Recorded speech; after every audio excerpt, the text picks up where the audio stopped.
itu apa kalau dilihat di video yang di share Bu Fitna itu kemarin dengan 2 asisten. Nah, sedangkan kita kadang juga harus lihat kondisi apakah itu penanganan resusitasi di rumah sakit atau di klinik, gitu, khususnya di BPM itu yang perlu kita telaah lagi gitu, karena kalau dengan 2 asisten jarang bidan dengan 2 asisten, kadang bisa nolong sendiri atau paling dengan maksimal 1 asisten itu pun on call. Nah, itu yang perlu kita telaah. Jadi kalau kita lihat di checklist, silakan monggo bisa dilihat semuanya.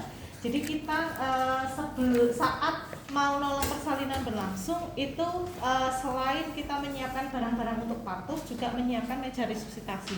Selain meja resusitasi, lampu dengan jarak 60 cm pun sudah harus dinyalakan. Artinya dalam kondisi nyala, sehingga ketika kita nolong persalinan ini meja resusitasi dengan kondisi dihangatkan. Ketika kita pakai kondisinya sudah hangat, sudah nggak dingin lagi, gitu ya. Jadi jarak lampunya enggak ada, lampunya jarak 60 cm. Oke. Nah, ketika pertolongan persalinan kok ternyata bayi tidak menangis atau menangisnya merintih, atau sebenarnya ada gejala lain sih sebenarnya.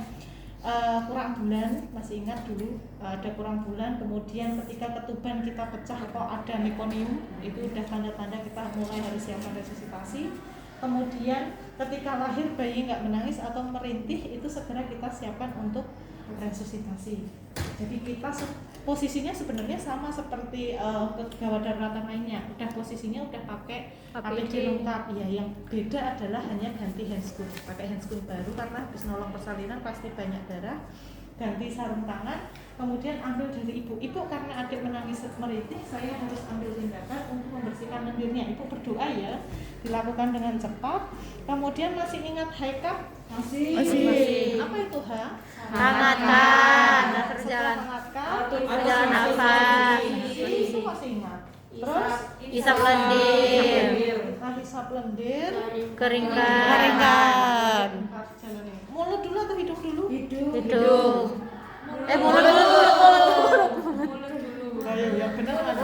Mulut. Kenapa mulut dulu? Karena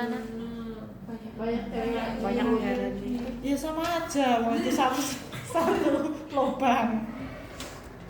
Ada yang ingat? Tersedak, kenapa tersedak? Karena cairan yang dari hidung turun ke mulut. Lah iya. Jadi sebenarnya tersedak bener gitu. Tapi kenapa? Masuk ke saluran pernapasan. Gini, jadi mulut sama hidung itu sensitivitasnya kan berbeda. Ketika kita bersihkan mulut dulu, mulutnya udah bersih, ada reaksi untuk bersin kan enggak? Ya kan? Karena apa? Masih banyak cairan di sana. Ketika hidung ini kita bersihkan, pasti ada respon untuk usaha nafas. Nah, kalau hidung dulu yang kita sedot, mulutnya masih banyak lendir, kita sudah bersihkan di hidung, dia akan punya langsung begitu plong akan ada respon untuk bernafas. Sedangkan untuk bernafas berarti di mulut masih ada banyak lendir, lendirnya justru akan terhisap atau masuk ke paru-paru. Gitu ya analoginya. Itu sehingga kenapa yang kita sedot mulut dulu kurang lebih 6 cm sampai bersih gitu ya, nggak ada patokannya harus berapa kali baru bagian hidung ya. Setelah kita bersihkan mulut kemudian diapakan? Hangatkan atur posisi, isap lendir, kita keringkan. Oke, kita keringkan sambil kita sebenarnya rangsang taktil. Kita bersihkan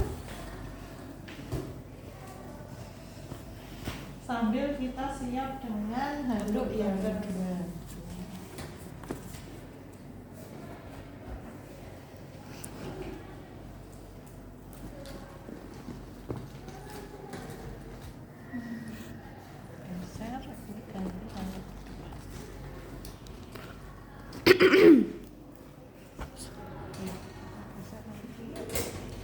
Nanti di videonya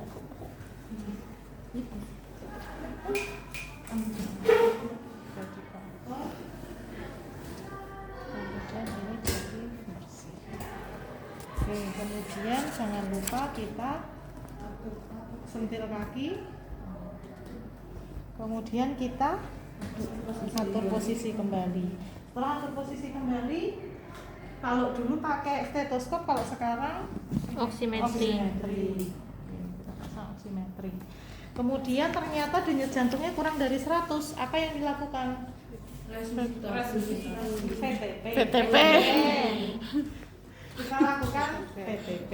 Kita cek dulu sungkupnya berfungsi dengan bagus, kemudian baru kita tempelkan mulai dari dagu, mulut sampai dengan hidung. Jangan lupa dadanya sedikit terbuka. Tuh, kemudian kita beri tekanan percobaan 2 kali. Kompas nih. Kok bocor ya? Ya, sebenarnya kita tekannya 2, enggak full ya. Kalau full nanti jebol parunya. Berarti dia hanya sepertiga. Setelah ada pengembangan baru kita lanjutkan. Ambil apa ini? Timer ya.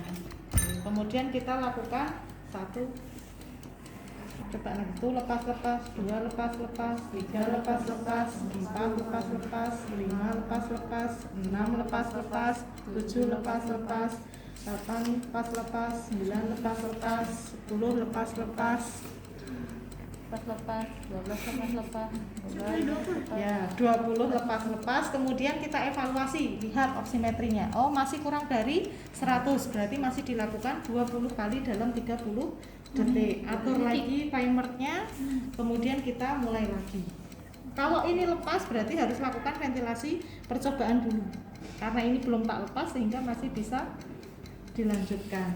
1 lepas, 2 lepas. Setelah dilakukan 2 kali kita evaluasi lagi, ternyata masih kurang dari 100, kemudian diapakan? Tidak. Ya, sebelum dirujuk Naik ini ke kanan. disambung dengan Oksigen. oksigen. Ini kanula nasal sebenarnya nggak cocok. Timer. Ya, tambahkan dengan oksigen. Kemudian kita ventilasi percobaan lagi, bisa. Kemudian dilanjutkan 1 lepas, 2 lepas, 3 lepas. Nah, kalau denyut jantungnya sampai kurang dari 60, berarti kita harus lakukan kompresi dada. Berarti kita minta asisten untuk melakukan kompresi dada, yang di VTP masih tetap 2 kali, 21 ya. 2 kali di sini, 1 kali di VTP. Kalau misalnya ketika setelah kita lakukan high cup tadi ternyata bayinya sudah lebih dari 100 denyut nadinya, apa yang dilakukan? Dilakukan perawatan pasca resusitasi. Kemudian kalau sudah dilakukan VTP 2 kali 30 detik tadi kok sudah lebih dari 100, sama, dilakukan perawatan pasca resusitasi. Gitu. Kalau sampai 60 kita lakukan kompresi. Tapi kalau 2 kali 30 detik tadi masih kurang dari 100, ya kita siapkan untuk rujukan sambil ini VTP terus. VTP 2 kali 30 detik masih kurang dari 100, kita lakukan persiapan rujukan sambil evaluasi SRIPTA. Masih ingat SRIPTA? Masih. Apa saja?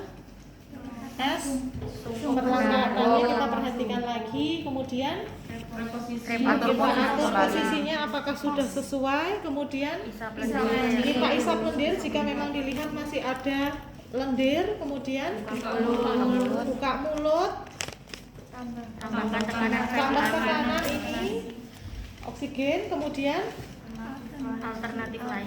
ya alternatif lain itu untuk rujukan. Oke, ada pertanyaan? Besok evalnya gimana?